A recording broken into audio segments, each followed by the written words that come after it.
Ozone मंडल ozone मंडल पृथ्वी के वायुमंडल का वह हिस्सा है जो पृथ्वी की सतह से 50 किलोमीटर ऊपर समताप मंडल में स्थित है।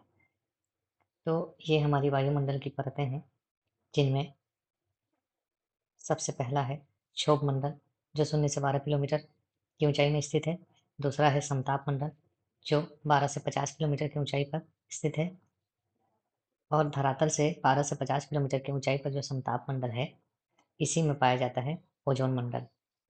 ओजोन मंडल बेसिकली ओजोन गैसों की एक परत है या ओजोन गैसों का एक मोटी सी परत है जो समताप मंडल में पाया जाता है।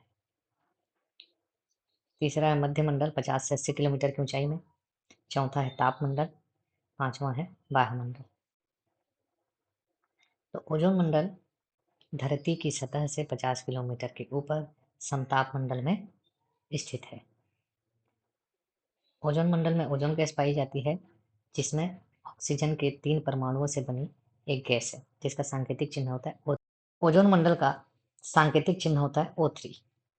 O3 का अर्थ इसमें ऑक्सीजन के 3 परमाणुओं से मिलकर बनी हुई एक गैस है जो ओजोन गैस कहलाती है। अब हम देखते हैं कि ओजोन गैस हमारे लिए किस प्रकार से महत्वपूर्ण है। तो ओजोन गैस सूर्य से आने वाली हानिकारक पराबैंगनी किरणों को रोकने का कार्य करता है, जिससे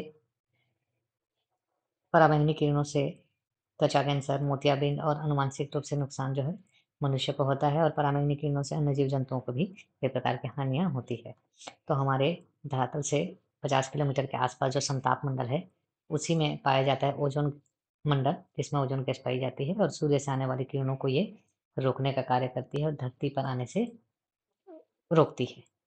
यदि ये किरणें धरातल पर पहुंच जाए धरती पर तो मनुष्य के साथ साथ अन्य जीव जंतुओं के लिए भी ये गैस हानिकारक हो सकती है। ओजोन परत एक अदृश्य ढाल की तरह काम करती है जो पृथ्वी पर जीवन को स्वस्थ रखने में महत्वपूर्ण भूमिका निभाती है। तो मुख्य रूप से ओजोन हमारी पराबैंगनी किरणों से रक्षा करती है और ये हमारे लिए एक ढाल की भांति कार्य करती है।